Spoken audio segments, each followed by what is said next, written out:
오늘은 유아 세례에 대해서 살펴보려고 합니다. 유아들도 세례를 받아야 하는가? 유아 세례와 관련해서 핵심 쟁점은 이것입니다. 신자인 자녀, 유아가 죽었을 때 그 아이는 천국에 가는가, 지옥에 가는가? 사실 성경 말씀과 종교개혁자들의 가르침을 따라서 우리는 유아도 세례를 받아야 한다라고 믿고 또 그렇게 받아들입니다. 그렇다면 유아 세례의 근거는 무엇이고 또 그 축복은 무엇일까요?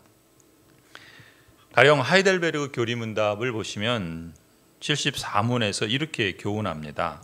유아들도 세례를 받아야 합니까? 우리 같이 한번 읽어볼까요? 그렇습니다. 그것은 유아들도 어른들과 마찬가지로 하나님의 언약과 교회에 속하였고 또한 어른들 못지않게 유아들에게도 그리스도의 피에 의한 속죄와 믿음을 일으키시는 성령이 약속되었기 때문입니다. 그러므로 유아들도 언약의 표인 세례를 통하여 그리스도의 교회에 연합되고 불신자의 자녀와 구별되어야 합니다. 이런 일이 구약에서는 할례를 통하여 이루어졌으나 신약에서는 그 대신 세례가 제정되었습니다.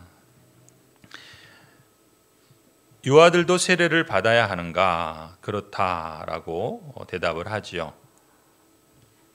그것은 유아들도 어른과 마찬가지로 하나님의 언약과 교회에 속하였기 때문이고 또한 그냥 그대로 보여주세요.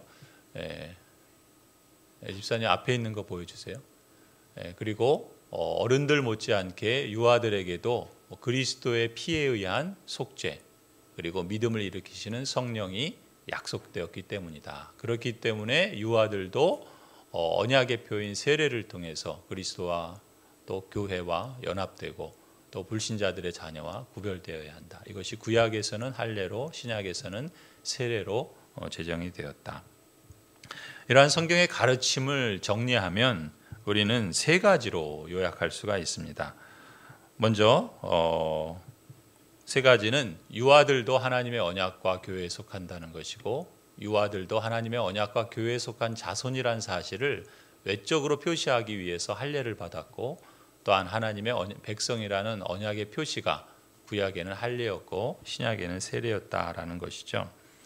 먼저 창세기 17장 7절 오늘 본문을 우리가 읽었는데 한번 보시면 하나님께서 아브라함에게 언약을 맺으시면서 이렇게 말씀하시죠. 내가 너와 세우는 언약은 나와 아브라함 너 사이에 맺는 언약일 뿐만 아니라 너의 뒤에 오는 너의 자손과도 세우는 언약이다.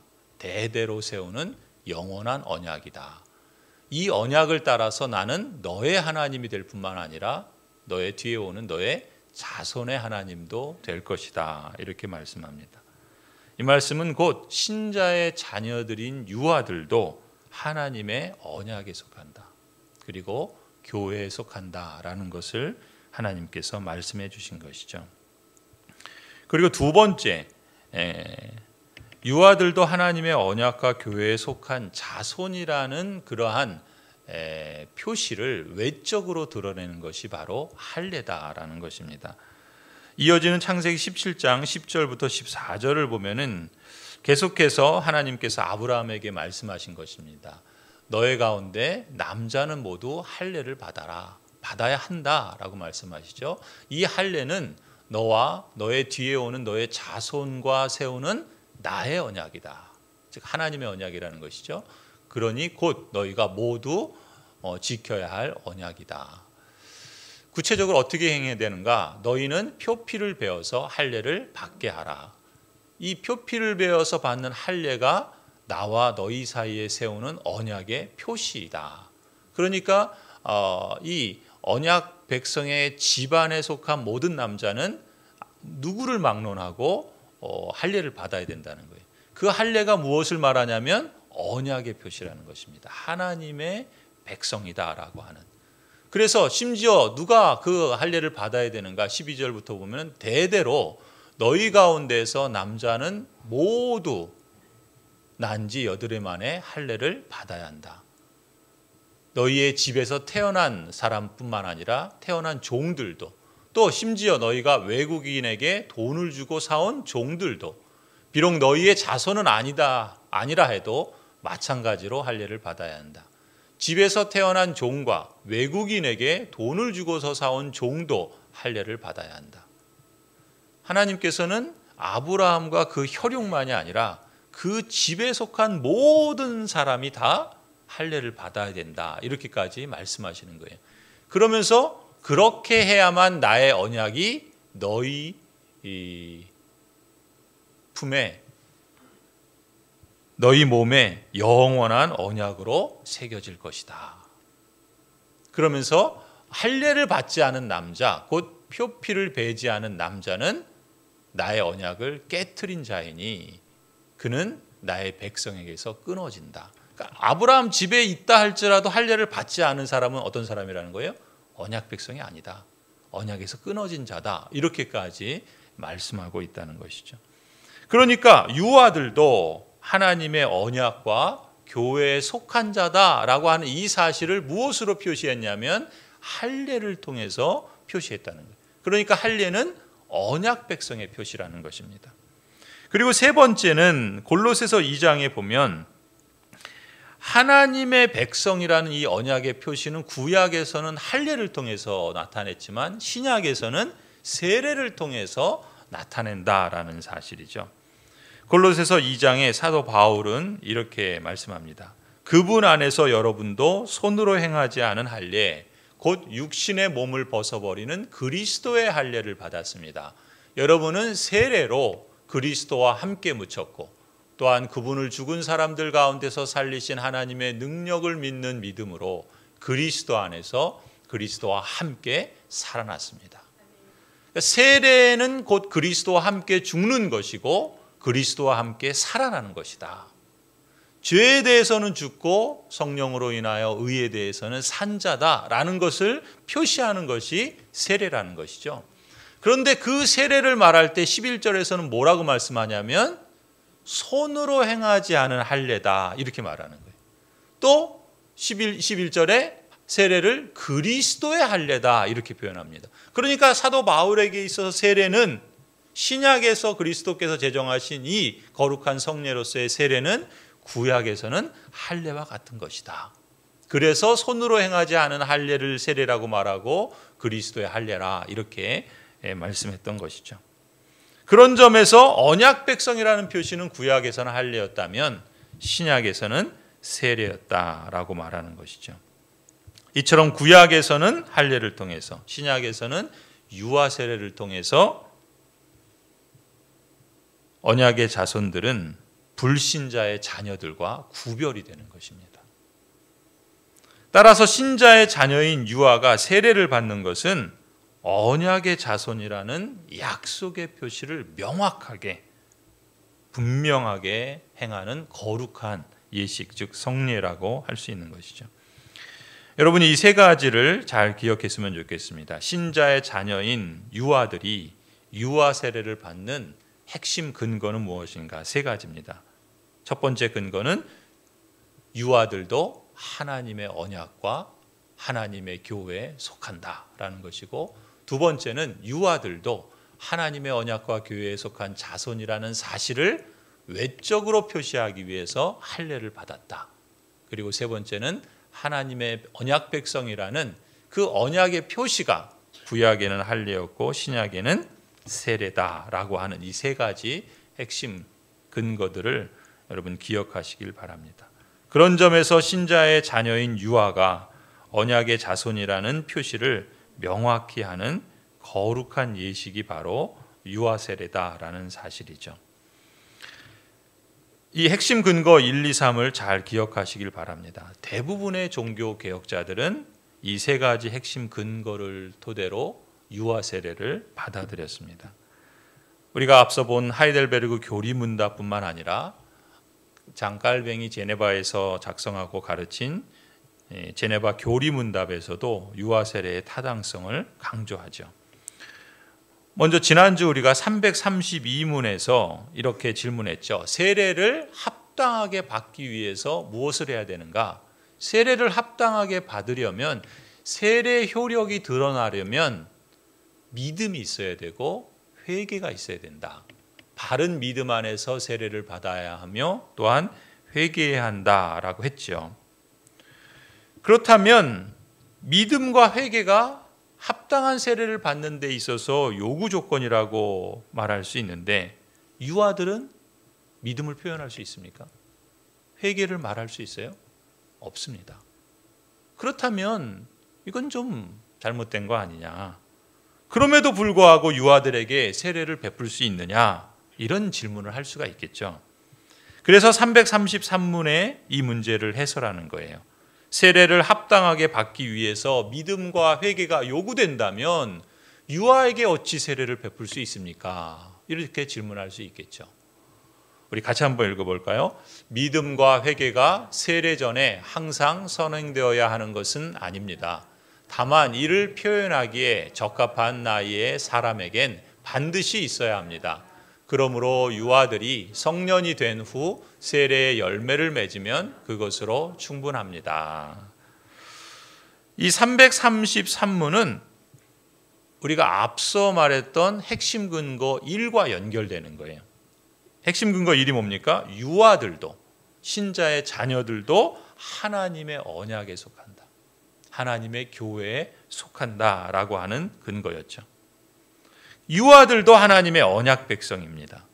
유아들도 자신이 믿음을 표현하지 못하고 회개의 말을 하지 못한다 할지라도 유아들도 하나님께서 말씀하신 그 언약의 근거에서 그들도 언약 백성이요 교회에 속한 사람입니다. 그렇기 때문에 믿음과 회개가 세례 전에 항상 선행되어야 하는 것은 아니라는 거죠. 다만 이를 표현하기에 적합한 나이가 되면 반드시 그걸 표현해야 된다는 거예요. 그래서 우리가 뭘 합니까? 유아 세례를 받은 아이들이 청소년이 되면 반드시 입교를 합니다.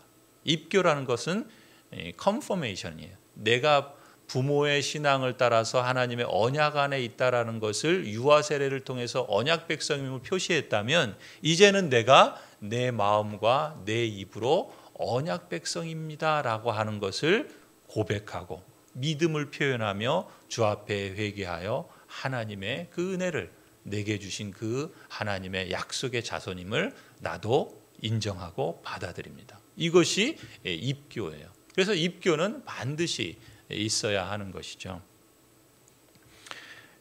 그런 점에서 이 믿음과 회개가 세례 전에 항상 선행되어야 하는 것은 아니라고 말씀하고 있습니다. 그것이 필요 없다는 게 아니에요. 젖먹이 유아들이 자라서 말을 하고 자기 신앙을 표현할 만한 나이가 되면 언약 백성의 표를 가진 사람으로서 반드시 믿음과 회개를 표현해야 하고 세례의 열매를 맺어야 하는데 그것이면 충분하다. 이렇게 가르쳤던 것이죠. 그 근거가 뭐예요? 유아들도 하나님의 언약에 속한다. 하나님의 교회에 속한다라고 하는 언약에 근거한 것이죠. 사실 이러한 답은 보통 어떤 신자들은 구원을 내가 믿습니다. 내가 회개합니다. 자신의 선택과 결단으로 이해하는 분들이 있어요. 그러한 분들에게는 이 답은 충분히 납득이 안 될 수도 있습니다. 오히려 그건 모순되는 거 아니냐 이렇게 의문을 제기하기도 하죠. 그래서 자연스럽게 334문으로 이어지는 것입니다. 이것이 모순이 없다는 것을 어떻게 증명할 수 있습니까? 이렇게 대답하죠. 구약의 할례는 모세와 선지자들이 가르친 것처럼 회개의 표시였으며 또 사도 바울이 말한 것처럼 믿음의 표시이기도 했습니다. 이러한 할례를 받는 일에 하나님께서 유아를 제외시키지 않으셨으므로 주님께서 제정하신 세례에도 모순이 없습니다. 제네바 교리문답을 작성한 장깔뱅이 334문에서 이렇게 말할 때에는 그가 염두에 둔 근거가 있습니다. 그것은 무엇입니까? 구약의 할례와 신약의 세례는 단지 외적인 의식에서의 차이가 있는 것이지 그 본질에 있어서 즉 할례와 세례는 모두 언약 백성의 표시다라고 하는 점에서는 같다라고 하는 것을 근거로 이렇게 말하는 거예요. 할례는 표피를 제거하는 의식이죠. 세례는 물로 행하는 의식입니다. 이 외적인 의식의 차이가 있을 뿐이지 이 할례와 세례는 모두 공통적으로 이것을 받는 사람이 하나님의 언약 백성이다라고 하는 그런 점에서는 같다라는 것이죠. 가령 구약의 할례는 모세와 선지자들이 가르친 것처럼 회개의 표시였다라고 말합니다. 신명기 10장을 한번 보실까요? 지금 장깔뱅은 모세와 선지자들이 할례야말로 회개의 표시다라고 가르쳤다는 것이죠. 그걸 어디서 우리가 알 수 있는가? 신명기 10장에 보면은 모세가 한 말입니다. 그러므로 당신들은 마음의 할례를 받고 다시는 고집을 부리지 마십시오. 마음의 할례를 받으라. 할례는 남자의 성기에 받는 것인데 그 할례를 외적으로 받는 것이 아니라 마음에 받으라는 거예요. 어떤 의미에서요? 회개의 의미에서. 그래서 다시는 고집을 부리지 말고 죄를 범하지 마십시오라고 하는 차원에서의 이 마음의 할례가 회개의 표시였다라는 것이죠. 그럼 모세만 가르친 것이 아니에요. 예레미야 선지자도 예레미야서 4장에 이렇게 말합니다. 유다 백성과 예루살렘 주민아, 너희는 나 주가 원하는 할례를 받고 너희 마음의 표피를 잘라내어라. 그렇지 않으면 너희의 악한 행실 때문에 나의 분노가 불처럼 일어나서 너희를 태울 것이니 아무도 끌 수 없을 것이다. 여기서도 마찬가지죠. 하나님이 원하는 할례는 외적인 표시가 아니라는 거예요. 마음의 표피를 잘라내는 것이죠. 죄를 버리고 회개를 하라는 것이죠. 그래서 그 악한 행실 때문에 하나님의 분노가 너희에게 임하여서 너희를 태우지 않도록 회개하라. 이렇게 예레미야 선지자도 할례를 회개의 표시로 가르쳤다는 거예요. 그래서 장깔뱅은 이 할례야말로 회개의 표시다. 이렇게 가르쳤던 것이죠. 그리고 또 그렇게 말하죠. 신약에서 사도 바울은 이 구약의 할례가 믿음의 표시였다라고 가르칩니다. 로마서 4장 11절인데요. 사도 바울이 이렇게 말합니다. 아브라함이 할례라는 표를 받았는데 그것은 그가 할례를 받지 않은 상태에서 이미 얻은 믿음의 의를 확증하는 것이었습니다. 할례를 뭐라 그래요? 믿음의 의를 확증하는 표다. 믿음의 표시다. 이렇게 말씀하고 있죠. 그래서 아브라함은 할례를 받지 않고도 믿는 모든 사람의 조상이 되었으니 이것은 할례를 받지 않은 사람들도 의롭다는 인정을 받게 하려는 것이다. 할례라는 이 표가 믿음의 표시다라는 것을 사도 바울이 말했다는 것이죠. 그래서 이 성경 말씀을 종합해서 장깔뱅은 구약의 할례가 회개의 표시이며 믿음의 표시이기도 하다. 그런데 하나님께서 아브라함에게 너와 너의 자손에게 할례를 행하라고 하신 것을 보면 유아들도 마땅히 할례를 받아야 했던 것이죠. 그 말은 뭐예요? 유아들도 할례를 통해서 회개의 표시와 믿음의 표시를 받았다라고 하는 증거라는 것이죠. 그런 점에서 이 334문은 핵심 근거 2와 연결되어 있는 것입니다. 핵심 근거 2가 뭐예요? 유아들도 하나님의 언약과 교회에 속한 자손이라는 사실을 외적으로 표시하기 위해서 할례를 받았다는 것이죠. 그러니까 유아들이 세례를 받는 것은 할례처럼 회개의 표시와 믿음의 표시가 선행된다는 점에서 이것은 결코 모순되지 않는다. 이렇게 해설을 했던 것입니다. 좀 더 생각하는 사람이라면 이쯤 되면 또 다른 질문을 제기할 겁니다. 아니, 그렇다. 구약의 할례는 회개의 표시고 믿음의 표시 나도 인정한다. 하지만 그렇다 하더라도 구약의 할례를 근거로 해서 그걸 유아 세례에 적용하는 것은 그것은 타당한 것이 아니지 않느냐, 이렇게 물을 수 있죠. 그 질문이 바로 이어지는 335문이에요. 335문에 이렇게 말하죠. 하지만 할례에 유효한 근거를 유아 세례에도 똑같이 적용하는 것이 합당합니까? 우리 같이 한번 읽어볼까요?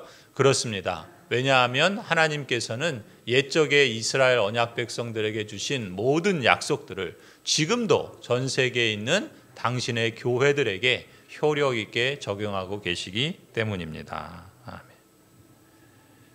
여기서 장깔뱅이 강조하는 내용은 이것입니다. 하나님께서는 구약 시대에는 할례를 통해서 이스라엘 사람들에게만 언약 백성의 표를 주시고, 물론 이스라엘 언약 백성에 속한 이방인들도 언약 백성의 표를 주셨어요. 그러니까 할례를 통해서 대표적으로는 이스라엘 사람들에게 언약 백성의 표를 주시고 축복의 약속을 주신 것처럼, 신약 시대에는 세례를 통해서 전 세계에 있는 모든 교회들에게 언약 백성의 표시를 주시고 축복의 약속을 주셨다. 이것이 이 장깔뱅이 여기서 강조하고 있는 내용입니다. 다시 말해서 깔뱅은 여기서 핵심 근거 세 번째를 말하고 있는 거예요. 하나님의 언약 백성이라고 하는 이 언약의 표시가 구약에서는 할례였다면 신약에서는 세례다라고 하는 것이죠. 그러니까 할례의 근거를 유아 세례에도 똑같이 적용하는 것은 합당한 것이다라고 주장하는 것이죠. 따라서 336문으로 가시면, 그렇다면 이런 사실로부터 유아 세례를 베푸는 것이 가능하다고 결론 내릴 수 있습니까? 그렇죠. 신구약 성경을 우리가 자세히 살펴보면 이처럼 결론 내릴 수 있습니다. 예수 그리스도께서 과거 이스라엘 언약 백성에게 주셨던 은혜에 우리 역시 참여케 하시는 것은 그 은혜를 우리 안에서 감소시키기 위함도 아니고 이전의 은혜보다 더 모호하게 만드시기 위함도 아닙니다. 오히려 주님께서는 그 은혜를 더욱 분명하게 밝혀주시고 더욱 풍성하게 더해주시기 위함입니다. 하나님의 언약 백성으로서 신자의 자녀인 유아들에게도 세례를 베푸시는 것이야말로 신구약 성경이 통일성 있게 가르치는 말씀이다라는 것이죠. 가령 마태복음 19장을 한번 보십시다. 19장 13절부터 그때 사람들이 예수께 어린이들을 데리고 와서 손을 얹어서 기도하여 주시기를 바랬다. 그런데 제자들이 그들을 꾸짖었다. 그러나 예수께서 말씀하셨다. 어린이들이 내게 오는 것을 허락하고 막지 말아라. 하늘나라는 이런 어린이들의 것이다. 그리고 그들에게 손을 얹어주시고 거기에서 떠나셨다. 지금 이 사건은 우리 주 예수 그리스도께서 친히 그 은혜를 더욱 명확하고 풍성하게 베풀어 주시기 위해서 어린아이들을 친히 안으신 거예요. 그러니까 제자들은 그 어린아이들을 가까이 오지 못하도록 배척했지만 오히려 예수님께서는 어린아이들을 친히 안아주시죠. 하나님의 은혜를 더욱 명확하게 행동으로 표현해 주신 것입니다. 그래서 예수님께서는 심지어 어린아이들을 주님께 가까이 오지 못하게 하는 제자들을 어떻게 합니까? 책망하세요. 그리고 더 나아가서 예수님께서 그 어린아이들에게 손을 얹어주시고 축복을 하시죠. 제자들이 어린아이를 예수님에게서 가까이 하지 못하게 하는 그런 행위야말로 하나님 나라의 주인공인 아이들을 주님에게서 빼앗는 것이다 라고까지 말씀하세요. 왜요? 어린이들이 내게 오는 것을 허락하고 막지 마라. 왜냐하면 하늘나라는 이런 어린아이의 것이기 때문이다 라고 말씀하시는 것이죠. 장깔뱅은 이 마태복음 19장 말씀을 해설하면서 이렇게 반문합니다. 그리스도께서 하늘나라를 이런 어린아이들의 것이다 라고 말씀하셨다면, 우리 다음 화면 보여주세요. 어찌 그 하늘나라의 표징을 어린아이들에게 주지 않는가? 그리스도께서 자기에게로 부르시는 유아들을 우리가 쫓아낸다는 것은 얼마나 부당한 일인가? 이렇게 말합니다. 그래서 337문을 이제 보시면 이 점에서 우리가 유아에게 세례를 베풀지 않는다면 그것은 무엇과 같은가?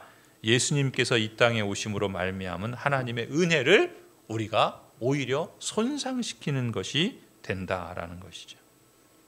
337문에 이렇게 대답하죠.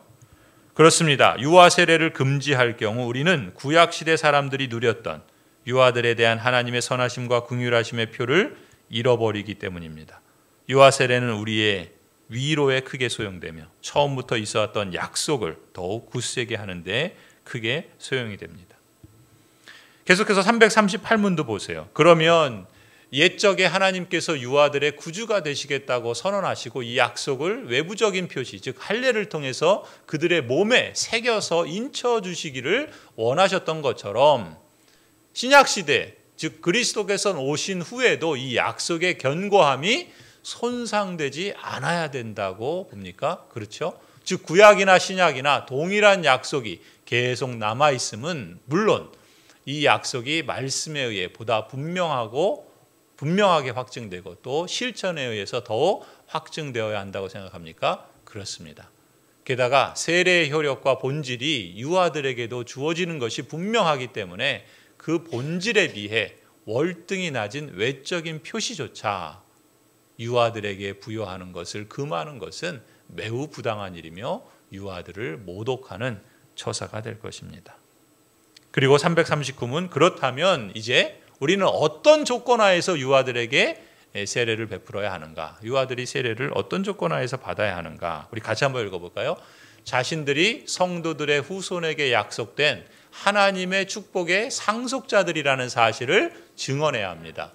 또한 유아들이 장성하여 자신들이 받은 세례에 대한 성경의 진리를 인정하고 이 세례를 통해 유익을 얻게 된다는 점을 증거해야 합니다. 성도 여러분, 오늘 우리가 이 신자의 자녀인 유아들이 유아 세례를 받아야 하는 근거를 성경의 말씀과 또 종교개혁자들의 가르침에서 확인해 보았습니다. 그 핵심 근거로 우리는 세 가지를 정리했죠. 첫 번째는 유아들도 하나님과 하나님의 언약과 교회에 속한다라는 것이고, 두 번째 근거는 유아들이 하나님의 언약과 교회에 속한다라는 그 표시를 외적으로 행한 것이 할례다. 그리고 세 번째는 이렇게 하나님의 백성이라는 그 언약의 표시는 구약에서는 할례였고 신약에서는 세례다라고 하는 이 세 가지 사실. 이 신자의 자녀인 유아가 언약의 자손이라는 표시를 명확히 하는 거룩한 예식이 유아 세례라는 것입니다. 이러한 근거를 토대로 해서 언약 백성으로서 우리는 우리의 어린 자녀들도 그들이 비록 자기 입으로 믿음을 고백하거나 회개의 말을 아직 표현하지 못한다 할지라도 그들 또한 하나님의 언약 백성이다. 하나님 나라를 축복으로 받을 상속자다. 하나님께서 친히 인쳐주셨다는 사실을 여러분도 아시고 또 여러분도 인정하시기 바랍니다. 이런 일이 없으면 좋겠지만 초두에 말씀드린 것처럼 혹시라도 신자의 자녀가 아직 자신의 신앙을 고백할 정도로 크지 못했을 때 하나님의 부르심을 받았다고 여러분 가정해 보십시오. 유아 세례를 부정하는 사람들은 그 아이는 자기 신앙을 고백하기 전까지는 진노의 자녀라고 생각합니다. 다시 말해서 저주 아래 있고 지옥에 간다고 믿는 것이죠. 그러한 사실을 그 부모들이 진정으로 받아들인다면 몸서리치지 않겠습니까? 하지만 우리는 그러한 불안과 그러한 두려움에 사로잡힐 필요가 없습니다. 언약 백성으로서 우리만이 아니라 우리의 어린 자녀들 또한 하나님께서 하나님의 언약 백성으로 인치셨기 때문에 그렇습니다. 우리와 동일한 하나님의 나라의 약속을 받아 그 축복을 누릴 자로 받아주셨음을 우리는 믿고 신뢰하기 때문이죠. 성도 여러분, 여러분의 자녀들이 기꺼이 유아 세례를 받도록 힘쓰시기 바랍니다. 주저하지 마시기 바랍니다. 그러한 자녀들이 언약이 약속하는 하나님의 은택을 받아 누릴 자격이 있음을 기억하시고 하나님께서 이 자녀 안에서 그 약속들을 이루어 주실 것을 믿고 신뢰하시기 바랍니다. 물론 부모 역시 세례를 받지 않은 사람이라면 세례를 받기 위해서 힘써야 하겠죠. 이미 세례를 받은 분들이라면 부모로서 이러한 확신을 갖고 자녀들에게 더욱더 마땅히 행할 바 언약 백성으로서의 도리와 그 사명을 어려서부터 부지런히 가르쳐야 할 것입니다. 언약 백성이요 부모된 여러분과 동일한 은혜 언약 아래 속한 여러분의 자녀들이 세례를 통해 주신 약속과 그 축복을 누림으로써 더욱더 거룩한 성화의 복을 이루어 가시기를 간절히 축원합니다. 기도하시겠습니다.